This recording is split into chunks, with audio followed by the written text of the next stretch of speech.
सर्वेभ्यो नमो नमः। आज रविवार भाद्रपद कृष्ण चतुर्दशी विक्रम संवत 2081 दिनांक 1 सितंबर 2024। आज का विषय है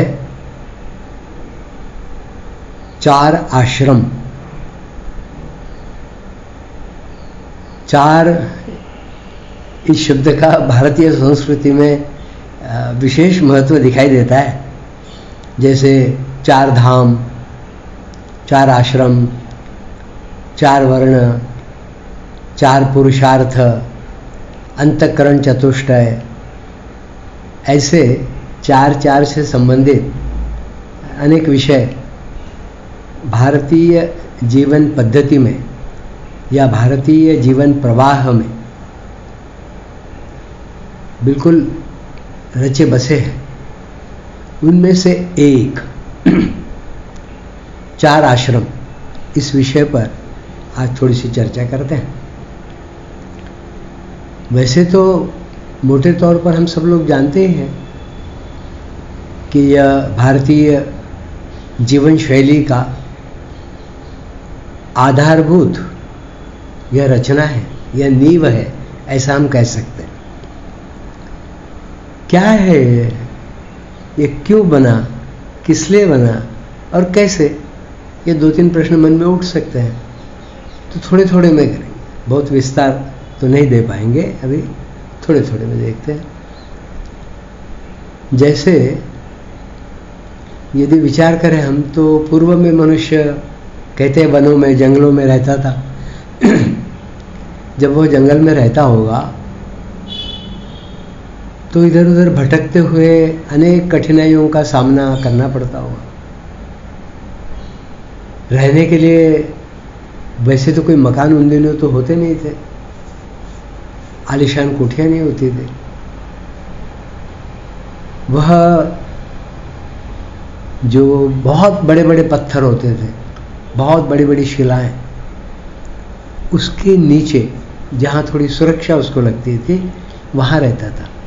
नर्मदापुरम में कुछ शैलाश्रय बने हुए हैं और उसमें सुंदर चित्र भी अंकित है, बहुत पुराने हैं, वाकणकर जी ने खोज कर निकाले।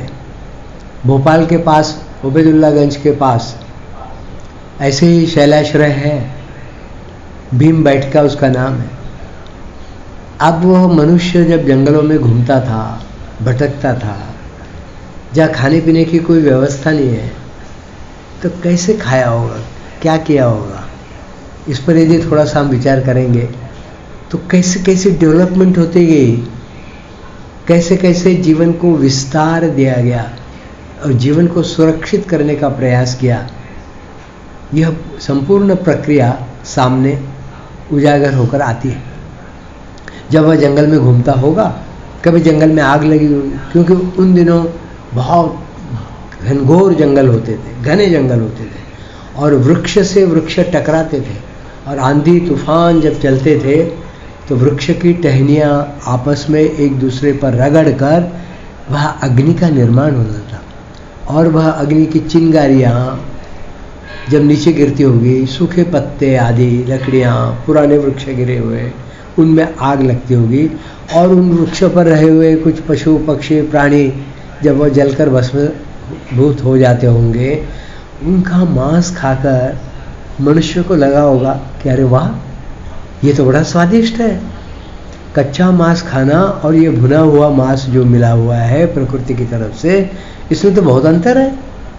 और फिर उसके मन में धीरे धीरे वह संकल्पना जगी होगी कि मांस को या अन्न को या वृक्षों के पत्तों को या फलों को या कंदमूल को पका कर ये दिखाएंगे, भून कर ये दिखाएंगे, गरम करके दिखाएंगे, तो वह बहुत स्वादिष्ट बन जाता है, पाचक भी हो जाता है, अच्छा भी लगता है, मन को और शरीर को रुष्टि, पुष्टि और तुष्टि देने वाला है, ऐसा लगा होगा। यह जो पहला विचार है, यह पहला विचार ही उसकी वैज्ञानिक बुद्धि को और उसके भीतर जो सुप्तावस्था में ज्ञान था उस ज्ञान को प्रस्फुटित करने के लिए कारणीभूत हुआ होगा, ऐसा मैं मानता हूँ। और मुझे लगता है ऐसे ही जीवन के विस्तार की प्रक्रिया और प्रणाली बनी हुई है। जब मैं वहाँ पर शैलाश्रम में गया, ये नर्मदापुरम के, तो वहाँ पर देख रहा था उन पत्थरों पर, काफ़ी ऊंचाई पर उन पत्थरों पर कुछ आकृतियाँ बनी हुई हैं और बहुत पुरानी हैं, बहुत पुरानी। जब ठीक से वह ड्राइंग या चित्र या कृतियाँ बनाना नहीं जानता था मनुष्य, पाषाण युग की बात है, तब के वो चित्र बने हुए। अब वो उस ऊंचाई पर कैसे चढ़ा होगा, उसका हाथ कैसे पहुंचा होगा, फिर उसके लिए ऐसा रंग होना चाहिए कि जो काफ़ी दिनों तक चलेगा, ऐसा रंग होना चाहिए। फिर वो रंग बनाने के बाद उन चित्रों को बनाना, उसके लिए उसको कुछ लेखनी, कुछ ब्रश जैसा कुछ तो चाहिए होगा, वह बनाना। यह जो है, यह जीवन की मूल जो जीवेष्णा है, इस जीवेष्णा को जगाने वाली कृतियां हैं। यह केवल एक बात नहीं, ऐसे अनेक बात। भाई मनुष्य चलता होगा जंगल में, और चलते चलते कभी किसी पत्थर पर से पैर रखकर, गोल पत्थर पर से उसका पैर फिसल गया होगा और वो धड़ाम से दूर जाकर गिर गया होगा। उसे लगा इस गोल पत्थर के कारण मैं इतनी दूर जाकर गिरा, इस गोल पत्थर का कुछ उपयोग हो सकता है क्या? और उसने फिर पहिया बना दिया। तो ये है मूल वैज्ञानिक, इस मानवीय संस्कृति की उपज यहाँ से हुई है। जिस वैज्ञानिक ने, जिस ऋषि ने, जिस मनुष्य ने, जिस वनमानव ने जो जंगल में घूम फिर रहा है, उसने पहिया बनाया होगा, वह कितना बड़ा वैज्ञानिक रहा होगा, इसकी कल्पना करके देखिए। तो खाने पीने की बातें, चलने फिरने की बातें, फिर आगे चलकर ठंड लगी होगी, कभी ठंड लगी होगी तो उसको लगा कि कुछ आवरण हो शरीर पर तो अच्छा रहेगा, तो उसने किसी पेड़ की छाल, पेड़ के पत्ते इकट्ठे करके अपने शरीर पर, बड़े बड़े पत्ते लेकर अपने शरीर पर लपेटे होंगे। फिर कभी बड़े पत्ते नहीं मिले होंगे तो छोटे पत्ते, तो किसी रस्सी से किसी पत्ते की शिराओं को निकालकर, उसमें से रेशे निकालकर, उसी से कुछ बूंद बांध कर, रस्सी बनाकर उससे बांध दिए होंगे। तो ये क्या कम छोटे वैज्ञानिक थे? और कभी कभी शिकार करनी पड़ती है तो कुछ चाहिए, कुछ अस्त्र शस्त्र अपना बचाव करने के लिए भी चाहिए, तो कुछ शस्त्रों का निर्माण। पहले तो उसने पत्थर उठाकर बादाम जैसे, अखरोट जैसे कोई बीज उसने तोड़कर देखे होंगे, उसके अंदर का काकर, अरे वाह ये तो बड़ा सुंदर है, ये तो बड़ा स्वादिष्ट है, ये तो बहुत अच्छा है, और ये ज़्यादा दिन तक टिक सकता है, ज़्यादा दिन तक रह सकता है, प्रचुर मात्रा में मिलता है, और उसने इकट्ठा किया होगा। ऐसे विविध अंग जीवन के ऐसे धीरे धीरे विकसित हुए होंगे, और कभी ना कभी तो वह विकसित हुए ही हैं, तभी तो आज जाके उनका वह अत्यंत विकसित ऐसा रूप हमें दिखाई पड़ता है। और इस प्रक्रिया में उसको लगा कि अकेले रहने में बहुत दिक्कत है, अकेले रहने में कोई भी हिंस्र श्वापद आता है और मार कर खा जाता है, मार देता है, जान चली जाती है। इससे दो लोग रहे तो एक दूसरे का सहारा है, इससे कुटुंब परिवार हो तो ज़्यादा अच्छा है, उससे एक सामाजिक संरचना हो तो और ज़्यादा अच्छा है, बड़ी सुरक्षा है उसमें। और धीरे धीरे धीरे धीरे समाज का विकास इससे हुआ होगा, और उस विकास के अंतर्गत उसने कभी देखा होगा कि देखो मैं अपने लिए इकट्ठा करता हूँ तो वह तो ठीक है, मुझे बड़ी चिंता करनी पड़ती है, बड़ा रखना पड़ता है, कोई दूसरा खा जाता है, कोई दूसरा ले जाता है, कोई दूसरा चुरा लेता है, किसी दूसरे को उसकी आवश्यकता है वह ले लेता है, कोई दूसरा ताकतवर है तो वह छुड़ा लेता है, तो इसको तो सुरक्षित करना चाहिए। या फिर दूसरों को देकर यदि मैं बाद में खाता हूँ या दूसरों के साथ में खाता हूँ, मिल बांट कर खाता हूँ, तो वह वैसे ही सुरक्षित हो जाता है। तो इससे दो प्रकार की जीवन प्रणालियाँ, विशेष रूप से दो प्रकार की इस जगत में, इस संपूर्ण मानवीय सभ्यता में, मानवीय संस्कृति में विकसित हुई। एक अपने लिए चाहिए, मुझे चाहिए, मेरा है, और दूसरी मैं दूसरों को दूँ, दूसरों के साथ बांटूं, दूसरों को अधिक उसका उपयोग हो सकता है और उसमें बचती है तो मैं लूँ, या फिर दूसरों के साथ ही मैं भी लूँ। ऐसी दो संस्कृतियाँ, ऐसे दो विचार धीरे धीरे धीरे धीरे विकसित हुए। और उसमें फिर वह जो दूसरा विचार कि जो चुराता है, जो अपने लिए ज़्यादा चाहता है, जो मैं, मेरा, मेरे लिए, मेरे कारण यह कहता है, ऐसी एक भोगवादी संस्कृति उसमें से निर्मित हुई। और एक त्यागवादी, निवृत्तिपरक, कि मैं दूसरों को दूंगा, पहले उनका दूं, उनको भूख लगी है पहले उनको दूं, और बचता है तो मैं लूं, ऐसी एक त्याग की प्रवृत्ति। तो एक तरफ भोगवादी और एक तरफ त्यागवादी, ऐसे धीरे धीरे ग्रुप्स, ऐसे धीरे धीरे समूह बने होंगे और उसमें एक जीवन प्रणाली को निर्मित किया। एक तरफ भोगवादी जीवन प्रणाली और एक तरफ त्याग का आधार लेकर, त्याग की नींव पर आधारित ऐसी त्यागवादी जीवन प्रणाली। ऐसी दो प्रमुख प्रणालियाँ मानवीय जीवन में दिखाई पड़ती है और उससे धीरे धीरे धीरे धीरे जीवन का विकास। और फिर अनेक चीज़ें आई। आप छोटी छोटी चीज़ देख लीजिए कैसे आई। जैसे अस्त्र शस्त्र की बात की, पहिए की बात करी, हमारे कौशिक जी कहते हैं स्क्रू। भैया ये स्क्रू अपने आप में बहुत बड़ी मानव की उपलब्धि है, छोटा सा स्क्रू, लेकिन जिस किसी के दिमाग से यह निकला होगा वह कैसे छोटी छोटी छोटी छोटी चीज़ें जीवन में आती गई, उनकी उपयोगिता बनती गई और उससे जीवन को अधिक सुखकर, अधिक व्यवस्थित, अधिक अच्छा, अधिक दिनों चलने वाला, कम से कम परेशानियां जिसमें हैं, ऐसा जीवन विकसित हो, ऐसा मनुष्य के मन में निरंतर रहा और उसने वैसे प्रयास किया। दूसरी तरफ भोगवादी प्रवृत्ति, मैं ज़्यादा से ज़्यादा लोगों से लूँ, मैं छीन लूँ, मैं अपने ताकत पर, अपने बल पर दूसरों से छुड़ा लूँ और मैं ठीक ठाक रहूँ और मैं व्यवस्थित रहूँ और मुझे यह चाहिए और मैं खुशी मनाऊँ, मैं प्रसन्न हो जाऊँ, मुझ में समाधान आ जाए, मेरी व्यवस्था ठीक हो जाए, ऐसा सोचकर भोगवादी प्रवृत्ति। ऐसी त्यागवादी एक चिंतन प्रक्रिया और ऐसी ही भोगवादी चिंतन प्रक्रिया, यह इस मानव सभ्यता में लगातार निरंतर चली। इसी बात को जो दूसरों का विचार करके, अर्थात त्यागवादी जो विचार प्रणाली, धारा प्रवाह था या जीवन जीने की प्रक्रिया थी, उसी को हम संस्कृति ऐसा कहते हैं। और दूसरी जिसमें ज़्यादा से ज़्यादा मेरे लिए, मैं ठीक रहूं, मैं अच्छा रहूं, मेरी पूर्ति हो जाए, मेरी कामनाओं का सेटिस्फेक्शन हो जाए, मेरी व्यवस्थाएं ठीक हो जाए, मैं सुरक्षित रहूं, तो उसके लिए जो प्रणाली विकसित हुई उसको हम विकृति के रूप में हम देखते हैं। तो एक तरफ संस्कृति और एक तरफ विकृति या असंस्कृति, ऐसा सीधा हम कह सकते हैं। और इसी पर आधारित जो जीवन प्रणालियाँ बनी और विशेषताएं बनी, उनमें एक तरफ पाश्चात्य संस्कृति विकसित हुई और एक तरफ भारतीय या पौर्वात्य संस्कृति का विकास हुआ।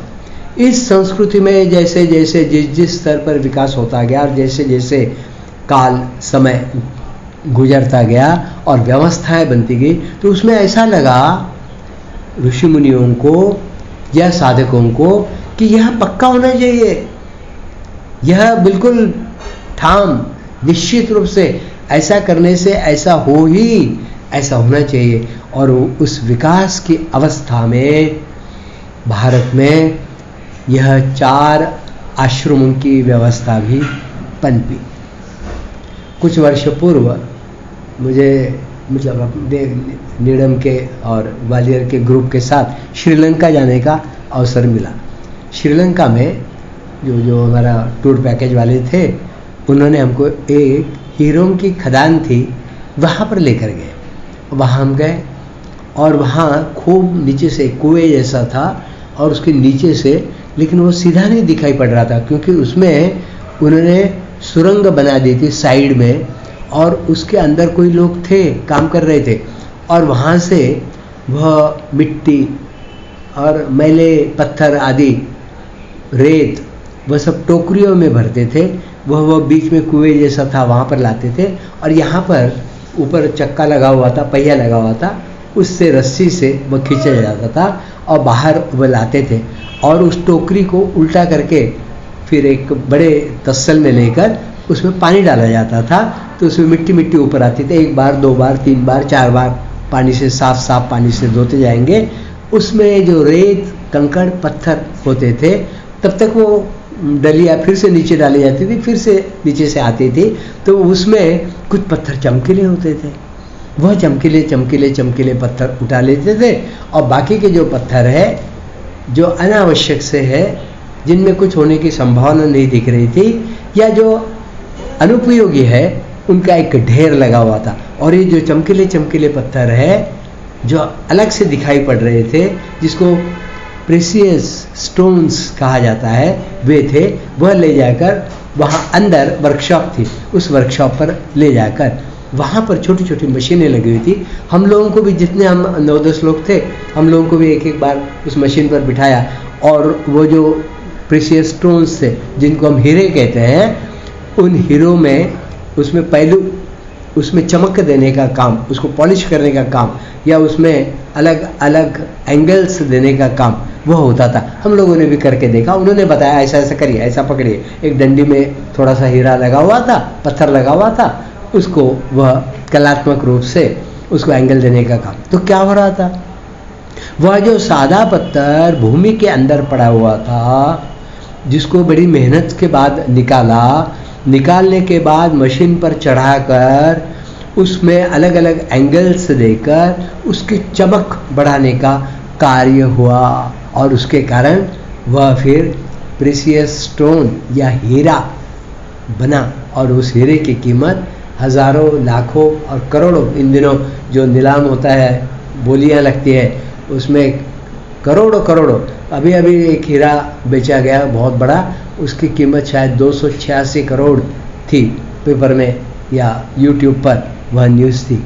तो एक छोटा पत्थर या सादा पत्थर जो भूमि के अंदर पड़ा हुआ है, उसको वहाँ से निकालकर उसके कोने कुंगरे घिस पूस कर साफ सुफ करके उसको एंगल देकर उसकी चमक बढ़ाने से उसका मूल्य वर्धित होता है। ऐसा ही जीवन का मूल्य वर्धित करने के लिए भारत ने एक प्रणाली बनाई और उस प्रणाली का नाम है 4 वर्ण, 4 आश्रम, अंतःकरण चतुष्टय, अलग अलग नाम से वह जाने जाते हैं। जैसे 4 धाम भी है भारत में, है ना। तो कहने का तात्पर्य है कि जो 4 आश्रम है, यह 4 आश्रम जो पत्थर जैसा पड़ा हुआ व्यक्तित्व है, उस व्यक्तित्व में चमक डालने का काम इन 4 आश्रमों के माध्यम से होता है। बालक छोटा सा, वैज्ञानिक कहते हैं, मानस शास्त्रज्ञ कहते हैं, मनोवैज्ञानिक कहते हैं, डॉक्टर्स कहते हैं, तत्वज्ञानी कहते हैं, तत्वचिंतक कहते हैं कि मनुष्य के अंदर जो ज्ञान है, उस ज्ञान को बाहर निकालने का कार्य उसके आयु के 5-6 वर्ष से लेकर 30 वर्ष तक उसकी जो मैक्सिमम कैपेसिटी है वह बाहर आ सकती है। आज के मनोवैज्ञानिक भी यह बात कहते हैं, आज के मनोशास्त्रज्ञ भी यह कहते हैं, आज के डॉक्टर्स भी यह कहते हैं, आज के तत्वचिंतक भी यही बात कहते हैं। और ठीक इसी आयु का उपयोग करके भारत में हजारों वर्ष, क्यों कहे हजारों वर्ष, लाखों वर्ष, क्यों कहे लाखों वर्ष, मुझे लगता है अब्जावधि वर्ष भी हो सकते हैं इस बात को, यह प्रणाली विकसित करी। और वह जो मिट्टी जैसा पड़ा हुआ, पत्थर जैसा पड़ा हुआ वह मनुष्य का अंश, वह बालक, उसके कोने कुंगरे साफ करके उसको चमक दिलाने का कार्य जिस आयु में किया, क्योंकि उसके अंदर वह चमक है, ऑलरेडी है, बस उसके ऊपर की धूल धक्कड़ हटाकर उसको एक सुंदर व्यक्तित्व में विकसित करने का कार्य जो एक आश्रम में, प्रारंभिक आश्रम में किया गया, वह है ब्रह्मचर्याश्रम। सामान्यतः 8 वर्ष तक बालक घर में होता था और उसके बाद बालक को फिर गुरुगृह में भेजा जाता था और लगभग 12 वर्ष का होते होते उसको गुरु के समीप ले जाकर पिता या उनके जो वरिष्ठ लोग होते थे परिवार के, वह बालक को सौंप देते थे। बालक जब जाता था बड़ी प्रक्रिया होती थी, उपनयन संस्कार होता था। वह एक कहानी है ना लामा जी की। वह जब छोटे थे 5-6 वर्ष के केवल, तो पिता ने एक शाम को कहा उस बच्चे को कि तुम्हें दूसरे दिन अगले दिन गुरुगृह में जाना है, आचार्य कुल में जाना है। वह बालक अपने पिता की तरफ, अपनी माँ की तरफ देख रहा है। उसको कुछ समझ में नहीं आ रहा है ये क्या हो रहा है, ये घर छोड़कर जाना है। बोले हाँ, लेकिन जाते समय तुम्हारी 3 उसकी शर्तें हैं। एक, जब तुम जाओगे तब तुम रोओगे नहीं। कल सुबह जब तुम जाओगे हमारे घर का जो नौकर है वह तुम्हें ले जाएगा, सेवक ले जाएगा घोड़े पर बिठाकर, क्योंकि तिबेट में बहुत दूर दूर चलना होता था, पहाड़ियाँ पार करनी होती थी, मैदान होते थे और बहुत दूर आश्रम में जाना होता है। तो वहाँ पर जाने के लिए तुम रोओगे नहीं, यह पहली शर्त है। दूसरी शर्त, जब तुम घोड़े पर सवार होगे तो तुम पीछे मुड़कर नहीं देखोगे, तुम्हें पीछे मुड़कर देखने की अनुमति नहीं होगी। और तीसरी शर्त, उस छोटे से बालक को पिता कहते हैं जब तुम गुरुगृह जाओगे, आचार्य कुल में जाओगे, आश्रम में जाओगे विद्या अध्ययन के लिए, तो वहाँ पर तुम्हारी एडमिशन, तुम्हारा प्रवेश तुम्हारा हो ही जाना चाहिए। वहाँ से लौटकर घर नहीं आओगे। यदि तुम्हारा प्रवेश नहीं हुआ, प्रवेश हुआ तो तुम वहाँ रहोगे ही, प्रवेश नहीं हुआ तो यहाँ लौटकर नहीं आओगे। तुम्हें जहाँ जाना है वहाँ चले। बच्चा एकदम ऐसी अवस्था में कि उसको कुछ सूझ नहीं रहा है, बिल्कुल विचलित सा हो गया है, क्या करूँ क्या नहीं। ऐसी दूसरे दिन सुबह बच्चे को नहलाया जाता है, नए वस्त्र पहनाए जाते हैं और उसको माँ पिता घर के वृद्ध सब आशीर्वाद देते हैं और घर का जो सेवक है वह उसको लेकर निकलता। बच्चे को 3 बातें याद दिलाई जाती है, याद है। पहली कि जाते समय रोना नहीं। दूसरी, जब घोड़े पर सवार होऊंगा तो पीछे मुड़कर देखना नहीं है, आगे ही। और जब वह निकलता है, गुरुगृह पहुंचता है, तो आश्रम के द्वार पर जब वह सेवक उस बच्चे को लेकर जाता है तो द्वारपाल जो होता है वह कहता है अभी आचार्य जी अंदर है, उनको मैं बुला कर लाता हूँ। वह अंदर जाता है, तब तक आप यहाँ रुको। वह रुकता है, बालक और सेवक। वह जाता है और कुछ देर के बाद अंदर से आता है, बोले अभी आचार्य जी को आने में समय है, वो थोड़ी देर में आएंगे, तुम तब तक बैठो यहाँ पर। वह सेवक कहता है देखो तुम्हें तो गुरुकुल में प्रवेश लेना ही है, और यदि प्रवेश नहीं मिला तो तुम तो घर तो जाओगे ही नहीं, तो मेरे साथ जाने का कोई प्रश्न ही नहीं है। तुमको जहाँ जाना है वहाँ जाना है, तो ऐसे में मैं रुक कर क्या करूँ। तो वह नमस्कार करके वहाँ से फारिग होकर वह निकल जाता है। बालक अकेला बैठा हुआ है। आचार्य जी उसको एक सूचना देते हैं कि आंखें बंद करके चुपचाप से बैठे रहो, और वह बैठा रहता है। बोले मैं अभी थोड़ा सा काम करके आता हूँ, और वह अंदर जाते हैं और वो भूल जाते हैं, वह भूल जाते हैं। और विद्यालय की उस आचार्य कुल की छुट्टी हो जाती है। सब विद्यार्थी बाहर निकलते जाते हैं, अपने अपने स्थान पर निकल जाते हैं। कोई घरों में जाते होंगे, कोई आश्रम में ही जो छात्रावास आदि होंगे वहाँ पर जाते होंगे, खेलने के लिए जाते होंगे, भोजन के लिए जाते हैं। बालक बैठा है दरवाजे पर, इंतज़ार कर रहा है आचार्य जी आएंगे और मुझसे बात करेंगे। वह बैठा है आंखें बंद करके। उतने में आचार्य जी को अचानक ध्यान आता है कि एक बालक को मैंने दरवाजे पर बिठा रखा है। वो दौड़ कर आते हैं, जैसे दौड़ कर आते हैं देखते हैं यह बालक आंखें बंद करके एकदम दत्त चित्त शांत, बिल्कुल स्थिर होकर, बिल्कुल बिना हिले डुले बैठा हुआ है। आचार्य जी उसको अपने गोदी में उठा लेते हैं, उसको चूमते हैं, बहुत प्यार करते हैं और उसको अंदर ले जाते हैं। आगे चलकर वह लामा बनते हैं और वे दलाई लामा होते हैं। कहने का तात्पर्य इतनी जीवटता, इतना डेडिकेशन जो मनुष्य के अंदर है उसको और उभारने का कार्य इस आश्रम व्यवस्था के ब्रह्मचर्य आश्रम में होता था। और फिर उस बच्चे की जो स्वाभाविक इच्छा होती थी, उसमें स्वाभाविक जो लाइकिंग होती थी, उसमें स्वाभाविक जो गुण होते थे, उन गुणों को और परिष्कृत करना, और सुंदर करना, और तेजस्वी करना, और समाजोपयोगी करना, और उसके भीतर की सारी श्रेष्ठता, यूं कहिए कि उसके भीतर का देवत्व पूर्ण रूप से बाहर लाने का अद्भुत कार्य उस ब्रह्मचर्याश्रम में गुरु द्वारा किया जाता था। और उनको अलग अलग कलाओं में, अलग अलग विधाओं में, अलग अलग कार्यों में, अलग अलग दायित्वों में उसको डालकर, रख कर उसको परिष्कृत करने का कार्य करते। तब वो आगे के लिए, समाज जीवन के लिए, या फिर आध्यात्मिक जीवन के लिए, या मानवीय कल्याण के लिए, या संपूर्ण मानवता के हित के लिए कार्य करने के लिए एक उत्तम साधक, एक उत्तम माध्यम ऐसा बन सकता था। और भीतर से उसके सारी पवित्रता झलकाने का प्रयास होता था। उसके अंदर कूट कूट कर सेवा भाव भरा जाता था।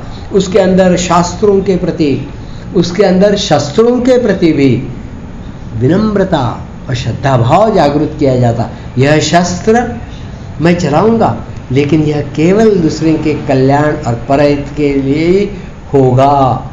मैं चक्रव्यूह की रचना करूंगा, मैं सुदर्शन चक्र धारण करूंगा, लेकिन वह परहित के, पर कल्याण के लिए ही होगा। ऐसा एक भाव उसके मन में जगाने का कार्य होता था।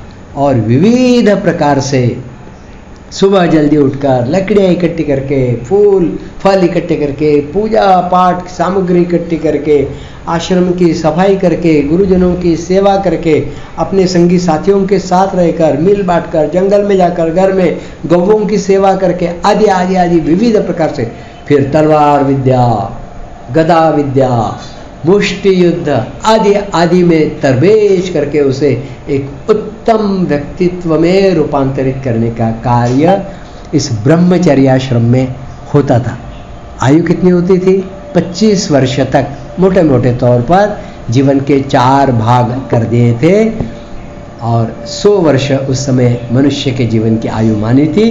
उसमें से प्रारंभिक 25 वर्षों में से लगभग 12-13 वर्ष का समय उस बालक को एक सुंदर सर्वांगीण चौमुखी विकसित व्यक्तित्व में उसको रूपांतरित करने का कार्य इस ब्रह्मचर्य आश्रम में होता था। बस आज की बात यही समाप्त करते हैं।